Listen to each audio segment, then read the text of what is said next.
Suite de la vidéo du cours sur les mariages, euh, en fait, donc tu disais qu'il y a quelque chose qui transcende dans tous les mariages qu'on voit dans la Bible. Donc pourquoi Yaakov et Israël qui choisit d'aller chez Lavan et Bethuel, des grands sorciers, pour se marier avec leurs filles? C'est parce que un des secrets, c'est qu'ils ont vu que c'était des gens d'un pays dont ils étaient issus eux-mêmes, malgré qu'ils étaient des très grands idolâtres, ils avaient une faculté à changer. Voilà.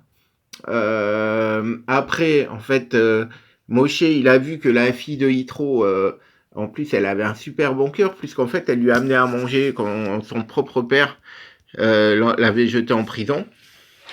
La femme de Rabbi Akiva, bien que Rabbi Akiva, il supportait pas les rabbins, mais pourquoi il les supportait pas? Il comprenait pas qu'on puisse rester assis en train d'étudier pendant que le peuple juif y souffre. Ça veut dire que c'était un sentiment de révolte pour agir, pour faire le bien pour le peuple juif.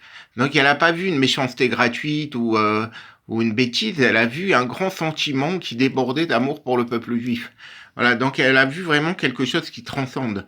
Aujourd'hui, les chatranites, ils font pas des vrais chidours. Pour faire un vrai chidour, faut vraiment connaître quelqu'un. Ça peut être le rave ou la famille ou un ami, mais vraiment connaître les deux parties. Or, ils nous rencontrent une demi-heure. Voilà, normalement, c'est les rabbins, mais ils s'en occupent plus parce qu'ils sont très débordés, tellement débordés que souvent, ils font deux métiers. Voilà. Voilà, il faudrait qu'ils s'y remettent et que tous soient bénis et trouvent leur mazal. Merci beaucoup.